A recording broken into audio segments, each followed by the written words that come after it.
বিসমিল্লাহির রহমানির রহিম। পরম করুণাময় ও অসীম দয়ালু আল্লাহর নামে শুরু। হামিম। হামিম। তানজিলুম মিনার রহমানির রহিম। এটা অবতীর্ণ পরম করুণাময় দয়ালুর পক্ষ থেকে। কিতাবুন ফুসসিলাত আয়াতুহু কুরআনান আরাবিয়্যান লিকাওমিন ইয়া'লামুন। এটা কিতাব, এর আয়াতসমূহ বিশদভাবে বিবৃত আরবি কোরআন রূপে জ্ঞানী লোকদের জন্য। বাশীরান ওয়া নাযীরান ফাআ'রাদা আকসারুহুম ফাহুম লা ইয়াসমাউন। সুসংবাদদাতা ও সতর্ককারী রূপে, অতঃপর তাদের অধিকাংশই মুখ ফিরিয়ে নিয়েছে, তারা শুনে না। وقالوا قلوبنا في أكنة مما تدعونا إليه وفي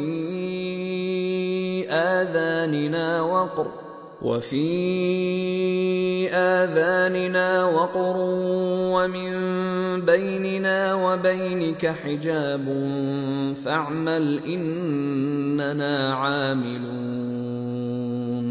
তারা বলে, আপনি যে বিষয়ের দিকে আমাদেরকে দাওয়াত দেন সে বিষয়ে আমাদের অন্তর আবরণে আবৃত, আমাদের কর্ণে আছে বোঝা এবং আমাদের ও আপনার মাঝখানে আছে অন্তরাল।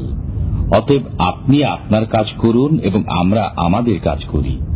قل إنما أنا بشر مثلكم يوحى إلي أنما إلهكم إله واحد فاستقيموا إليه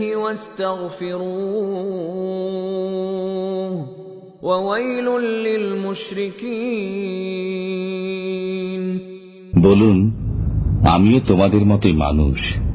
আমার প্রতি ওহী আসে যে তোমাদের মাবুদ একমাত্র মাবুদ, অতএব তাঁর দিকেই সোজা হয়ে থাকো এবং তাঁর কাছে ক্ষমা প্রার্থনা করো, আর মুশরিকদের জন্য রয়েছে দুর্ভোগ। الذين لا يؤتون الزكاة وهم بالآخرة هم كافرون। যারা যাকাত দেয় না এবং পরকালকে অস্বীকার করে। إن الذين آمنوا وعملوا الصالحات لهم أجر غير ممنون।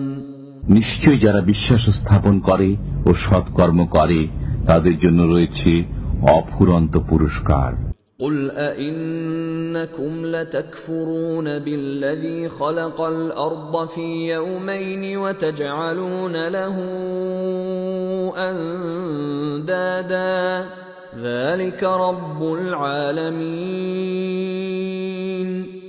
বলুন, তোমরা কি সেই সত্তাকে অস্বীকার করো যিনি পৃথিবী সৃষ্টি করেছেন দুদিনে, এবং তোমরা কি তার সমকক্ষ স্থির করো? তিনি তো সমগ্র বিশ্বের পালনকর্তা। وجعل فيها رواسي من فوقها وبارك فيها وقدر فيها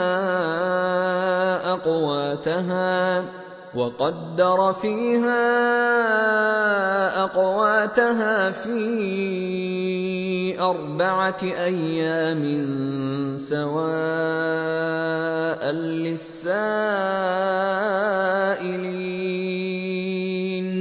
তিনি পৃথিবীর উপরিভাগে অটল পর্বতমালা স্থাপন করেছেন, তাতে কল্যাণ নিহিত রেখেছেন এবং 4 দিনের মধ্যে তাতে তার খাদ্যের ব্যবস্থা করেছেন, পূর্ণ হল জিজ্ঞাসুদের জন্য। ثم استوى إلى السماء وهي دخان فقال لها وللأرض ائتيا طوعا أو كرها فقال لها وللأرض ائتيا طوعا أو كرها قالتا أتينا طائعين। অতঃপর তিনি আকাশের দিকে মনোযোগ দিলেন যা ছিল ধূম্রকুঞ্জ। অতঃপর তিনি তাকে ও পৃথিবীকে বললেন, তোমরা উভয়ে আসো, ইচ্ছায় অথবা অনিচ্ছায়। তারা বলল, আমরা স্বেচ্ছায় আসলাম। فقضاهن 7 سماوات في يومين وأوحى في كل سماء أمرها وزينا السماء الدنيا بمصابيح وحفظا ذلك تقدير العزيز العليم। অতঃপর তিনি আকাশমণ্ডলীকে দুদিনে 7 আকাশ করে দিলেন এবং প্রত্যেক আকাশে তার আদেশ প্রেরণ করলেন। আমি নিকটবর্তী আকাশকে প্রদীপমালা দ্বারা সুশোভিত ও সংরক্ষিত করেছি। এটা পরাক্রমশালী সর্বজ্ঞ আল্লাহর ব্যবস্থাপনা। فإن أعرضوا فقل أنذرتكم صاعقة مثل صاعقة عاد وثمود। অতঃপর যদি তারা মুখ ফিরিয়ে নেয় তবে বলুন, আমি তোমাদেরকে সতর্ক করলাম এক কঠোর আযাব সম্পর্কে, আদ ও সামুদের আযাবের মতো। إذ جاءتهم الرسل من بين أيديهم ومن خلفهم ألا تعبدوا إلا الله قالوا لو شاء ربنا لأنزل ملائكة فإنا بما أرسلتم به كافرون। যখন তাদের কাছে রাসূলগণ এসেছিলেন সম্মুখ দিক থেকে এবং পেছন দিক থেকে এই কথা বলতে যে তোমরা আল্লাহ ব্যতীত কারো পূজা করো না, তারা বলেছিল, আমাদের পালনকর্তা ইচ্ছা করলে অবশ্যই ফেরেশতা প্রেরণ করতেন, অতএব আমরা তোমাদের আনিত বিষয় অমান্য করলাম। فأما عاد فاستكبروا في الأرض بغير الحق وقالوا من أشد منا قوة أولم يروا أن الله الذي خلقهم هو أشد منهم قوة وكانوا بآياتنا يجحدون। যারা ছিল আদ তারা পৃথিবীতে অযথা অহংকার করল এবং বলল, আমাদের অপেক্ষা অধিক শক্তিধর কে? তারা কি লক্ষ্য করেনি যে আল্লাহ তাদেরকে সৃষ্টি করেছেন, তিনি তাদের অপেক্ষা অধিক শক্তিধর? বস্তুত তারা আমার নিদর্শনাবলী অস্বীকার করত। فأرسلنا عليهم ريحا صرصرا في أيام نحسات لنذيقهم عذاب الخزي في الحياة الدنيا ولعذاب الآخرة أخزى وهم لا ينصرون। অতঃপর আমি তাদেরকে পার্থিব জীবনে লাঞ্ছনার আযাব আস্বাদন করানোর জন্য তাদের উপর প্রেরণ করলাম ঝঞ্ঝা বায়ু বেশ কতিপয় অশুভ দিনে, আর পরকালের আযাব তো আরো লাঞ্ছনাকর এমত অবস্থায় যে তারা সাহায্য প্রাপ্ত হবে না। وَأَمَّا ثَمُودُ فَهَدَيْنَاهُمْ فَاسْتَحَبُّوا الْعَمَى عَلَى الْهُدَى فَأَخَذَتْهُمْ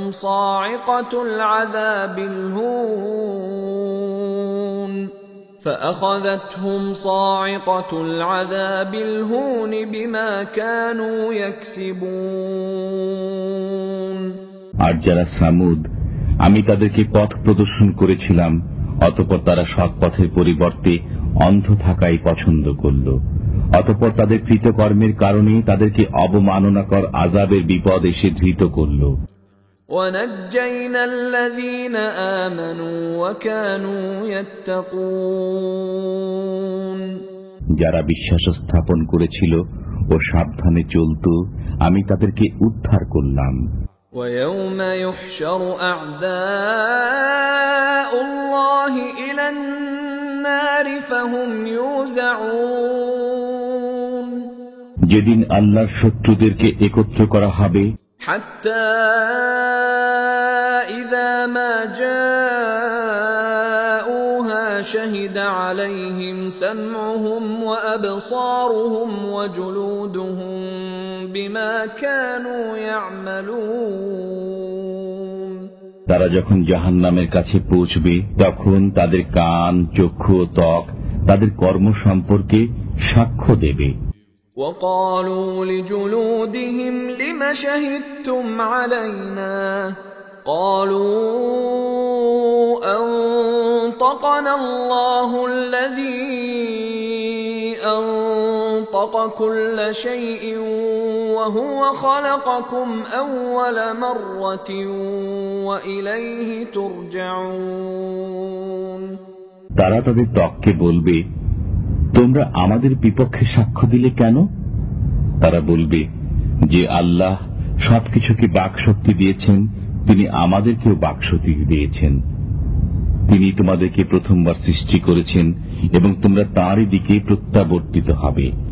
وما كنتم تستترون أن يشهد عليكم سمعكم ولا أبصاركم ولا جلودكم ولكن ظننتم أن الله لا يعلم كثيرا مما تعملون তোমাদের কান, তোমাদের চক্ষু এবং তোমাদের ত্বক তোমাদের বিপক্ষে সাক্ষ্য দেবে না, এই ধারণার বশবর্তী হয়ে তোমরা তাদের কাছে কিছু গোপন করতে না। তবে তোমাদের ধারণা ছিল যে তোমরা যা করো তার অনেক কিছুই আল্লাহ জানেন না।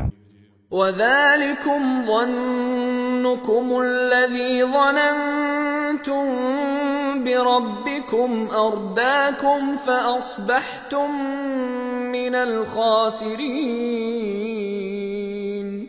তোমাদের পালনকর্তা সম্বন্ধে তোমাদের এ ধারণাই তোমাদেরকে ধ্বংস করেছে, ফলে তোমরা ক্ষতিগ্রস্তদের অন্তর্ভুক্ত হয়ে গেছো।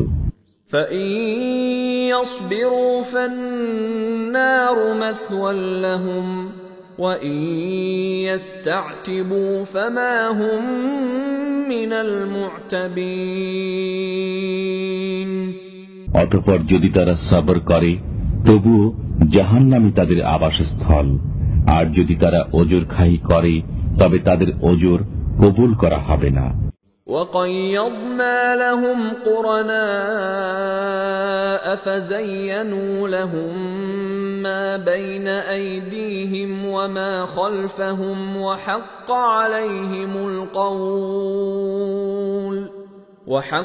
عَلَيْهِمُ الْقَوْلُ فِي أُمَمٍ قَدْ خَلَتْ مِن قَبْلِهِم مِّنَ الْجِنِّ وَالْإِنسِ إِنَّهُمْ كَانُوا خَاسِرِينَ আমি তাদের পেছনে সঙ্গী লাগিয়ে দিয়েছিলাম, অতঃপর সঙ্গীরা তাদের অগ্রপশ্চাতের আমল তাদের দৃষ্টিতে শোভনীয় করে দিয়েছিল। তাদের ব্যাপারেও শাস্তির আদেশ বাস্তবায়িত হল, যা বাস্তবায়িত হয়েছিল তাদের পূর্ববর্তী জিন ও মানুষের ব্যাপারে। নিশ্চয়ই তারা ক্ষতিগ্রস্ত।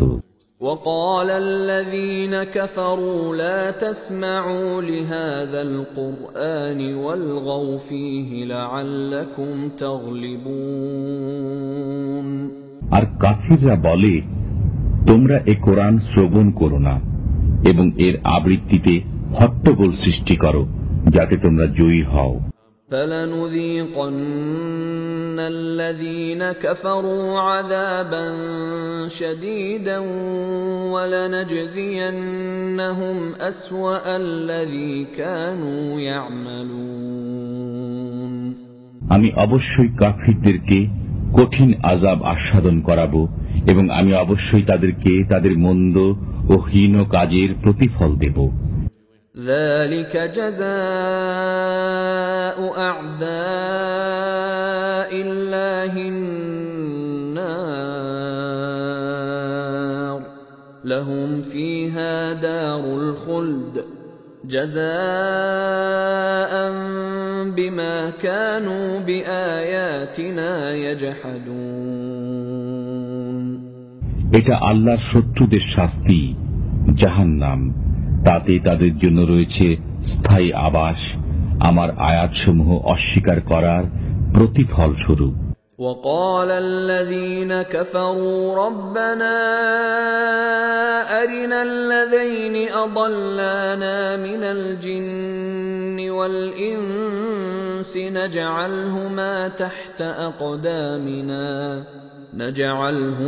تحت أقدامنا ليكونا من الأسفلين। কাফিররা বলবে, হে আমাদের পালনকর্তা, যেসব জিন ও মানুষ আমাদেরকে পথভ্রষ্ট করেছিল তাদেরকে দেখিয়ে দাও, আমরা তাদেরকে পদদলিত করব যাতে তারা যথেষ্ট অপমানিত হয়। ইন্নাল্লাযীনা ক্বালু রাব্বুনা আল্লাহু থুম্মা ইসতাকামু তাতানাজ্জালু আলাইহিমুল মালাঈকাতু আল্লা তাখাফু ওয়া লা তাহজানু وأبشروا بالجنة التي كنتم توعدون। নিশ্চয় যারা বলে আমাদের পালনকর্তা আল্লাহ, অতঃপর তাতেই অবিচল থাকে, তাদের কাছে ফেরেশতা অবতীর্ণ হয় এবং বলে, তোমরা ভয় করো না, চিন্তা করো না, এবং তোমাদের প্রতিশ্রুত জান্নাতের সুসংবাদ শোনো।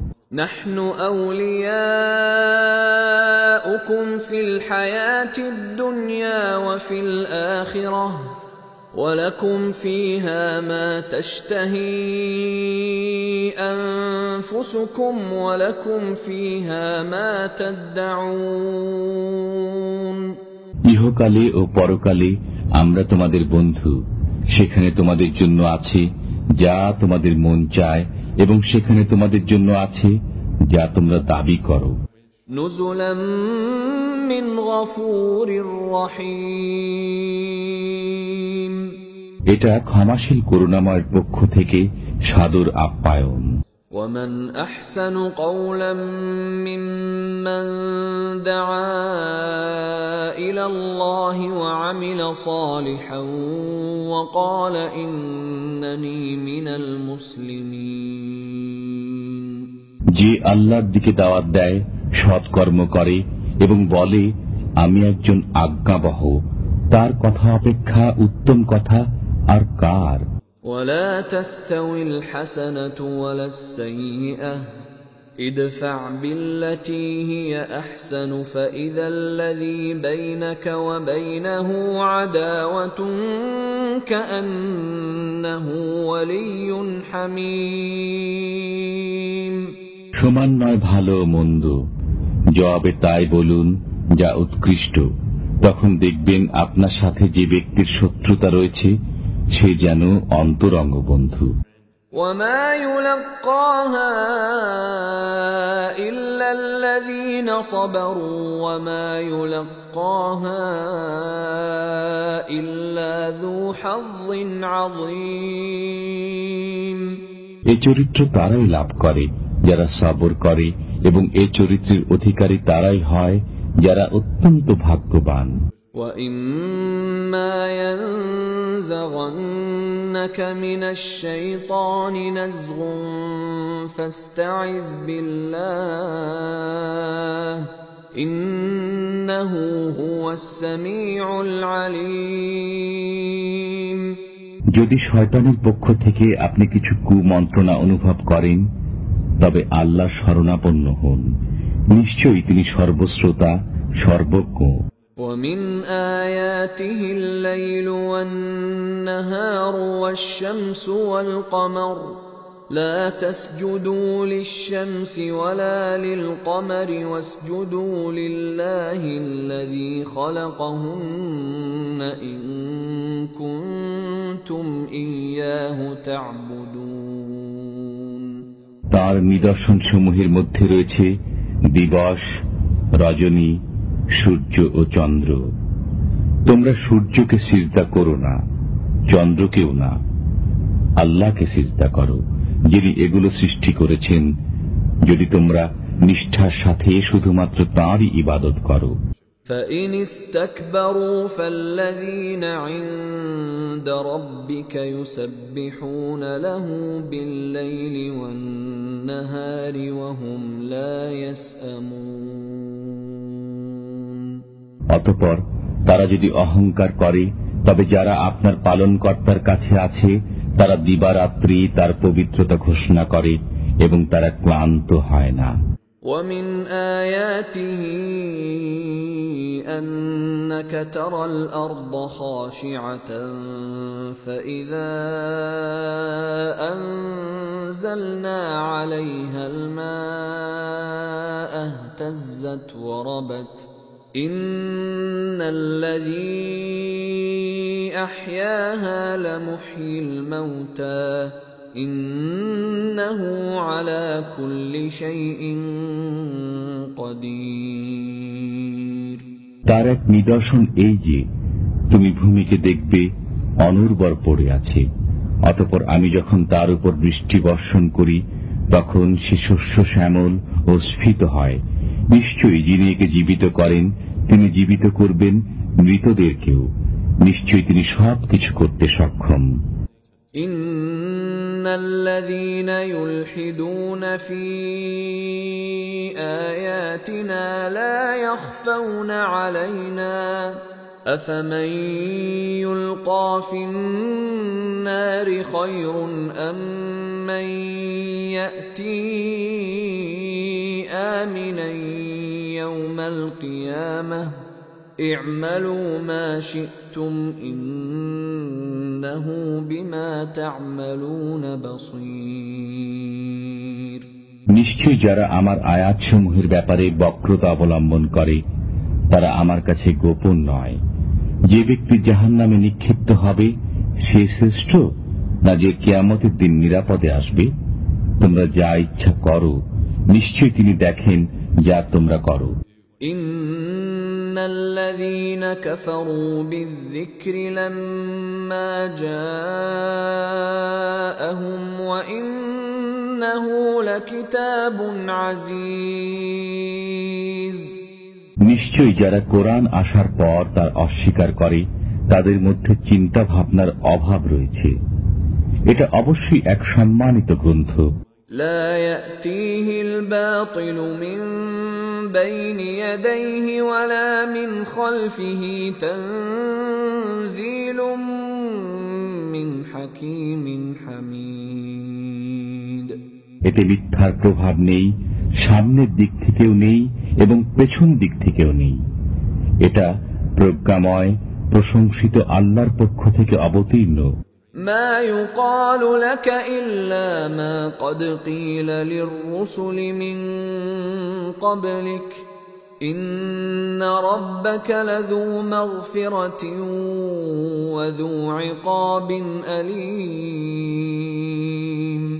আপনাকে তো তাই বলা হয় যা বলা হতো পূর্ববর্তী রসুলগণকে, নিশ্চয়ই আপনার পালনকর্তার কাছে রয়েছে ক্ষমা এবং রয়েছে যন্ত্রণাদায়ক শাস্তি। ولو جعلناه قرآنا أعجميا لقالوا لولا فصلت آياته أأعجمي وعربي قل هو للذين آمنوا هدى وشفاء والذين لا يؤمنون في آذانهم وقر وهو عليهم عمى أولئك ينادون من مكان بعيد। আমি যদি একে অনারব ভাষায় কোরআন করতাম তবে অবশ্যই তারা বলতো এর আয়াতসমূহ পরিষ্কার ভাষায় বিবৃত হয়নি কেন? কি আশ্চর্য যে কিতাব অনারব ভাষার আর রসুল আরবি ভাষী। বলুন, এটা বিশ্বাসীদের জন্য হেদায়েত ও রোগের প্রতিকার। যারা মুমিন নয় তাদের কানে আছে ছিপি আর কোরআন তাদের জন্য অন্ধত্ব। তাদেরকে যেন দূরবর্তী স্থান থেকে আহ্বান করা হয়। وَلَقَدْ آتَيْنَا مُوسَى الْكِتَابَ فَاخْتُلِفَ فِيهِ ولولا كلمة سبقت من ربك لقضي بينهم وإنهم لفي شك منه مريب। আমি মুসাকে কিতাব দিয়েছিলাম, অতঃপর তাতে মতভেদ সৃষ্টি হয়। আপনার পালনকর্তার পক্ষ থেকে পূর্ব সিদ্ধান্ত না থাকলে তাদের মধ্যে ফয়সালা হয়ে যেত। তারা কোরআন সম্বন্ধে এক অস্বস্তিকর সন্দেহে লিপ্ত। من عمل صالحا فلنفسه ومن أساء فعليها وما ربك بظلام للعبيد। যে সৎকর্ম করে সে নিজের উপকারের জন্যই করে, আর যে অসৎ কর্ম করে তা তার উপরই বর্তাবে। আপনার পালনকর্তা বান্দাদের প্রতি মোটেই জুলুম করেন না। إليه يرد علم الساعة وما تخرج من ثمرات من أكمامها وما تحمل من أنثى ولا تضع إلا بعلمه ويوم يناديهم أين شركائي قالوا آذناك ما منا من شهيد। কিয়ামতের জ্ঞান একমাত্র তাঁরই জানা। তার জ্ঞানের বাইরে কোনো ফল আবরণ মুক্ত হয় না এবং কোনো নারী গর্ভধারণ ও সন্তান প্রসব করে না।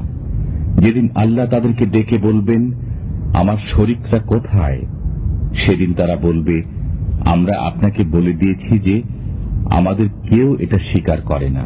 وضل عنهم ما كانوا يدعون من قبل وظنوا ما لهم من محيص। পূর্বে তারা যাদের পূজা করত তারা উধাও হয়ে যাবে এবং তারা বুঝে নেবে যে তাদের কোনো নিষ্কৃতি নেই। لا يسأم الإنسان من دعاء الخير وإن مسه الشر فيئوس قنوط। মানুষ উন্নতি কামনায় ক্লান্ত হয় না, যদি তাকে অমঙ্গল স্পর্শ করে তবে সে সম্পূর্ণরূপে নিরাশ হয়ে পড়ে। وَلَئِنْ أَذَقْنَاهُ رَحْمَةً مِنَّا مِنْ بَعْدِ ضَرَّاءَ مَسَّتْهُ لَيَقُولَنَّ